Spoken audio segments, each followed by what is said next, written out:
അങ്ങനെ ഇതേ നാട്ടിൽ നിന്ന് കുറച്ച് സമ്മാനപ്പൊതികൾ കിട്ടിയിട്ടുണ്ട്. അപ്പോൾ ആദ്യം തന്നെ അത് ചമ്മന്തിപ്പൊടിയാണ്. പിന്നെ ഉള്ളത് ഇത് അടുത്ത ഐറ്റം ഇറച്ചിപ്പൊടിയാണ്, ബീഫ് വറുത്ത് പൊടിച്ചത്. പിന്നെ അത് കിച്ചുവിന് കുറച്ച് മിഠായികൾ കാര്യങ്ങൾ കൊടുത്തു വിട്ടിട്ടുണ്ട്. അവിടെ ഒന്ന് കിച്ചു ആണെന്നുണ്ടെങ്കിൽ ഇത് നെയ്യപ്പായിരുന്നു കഴിച്ചുകൊണ്ടിരിക്കുന്നത്. പള്ളിയിലെ നേർച്ച കേട്ടോ നെയ്യപ്പം. പിന്നെ അതാ 2 പാക്കറ്റ് നെയ്യ്, ഇതൊരു വീട്ടിലുണ്ടാക്കി മേടിക്കണ നെയ്യാട്ടോ. പിന്നെ കുറച്ച് ചിപ്സ് ഐറ്റംസ്. ഇത് പള്ളിയിലത്തെ പെരുന്നാളിൻ്റെ ഒരു പലഹാരമാണ്. ഇത് മാമയുടെ നുറുക്കെന്ന് പറയും.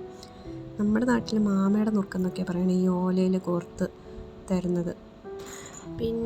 പിന്നെ ഇതും പള്ളി പെരുന്നാളിൻ്റെ ഒരു ഐറ്റമാണ്, മലബാർ മിഠായി. ഇത് മധുരമുള്ള ഒരു ഐറ്റം കേട്ടോ. പിന്നെ ഇത് പനം കൽക്കണ്ടം. ഇത് അടുത്ത ഐറ്റം നെയിൽ ട്രിമ്മറാട്ടോ. ഇത് കുട്ടികളുടെ നഖം വെട്ടാനുള്ള നെയിൽ ട്രിമ്മർ. അപ്പോൾ അത്രേ ഉള്ളൂ. ടാറ്റാ.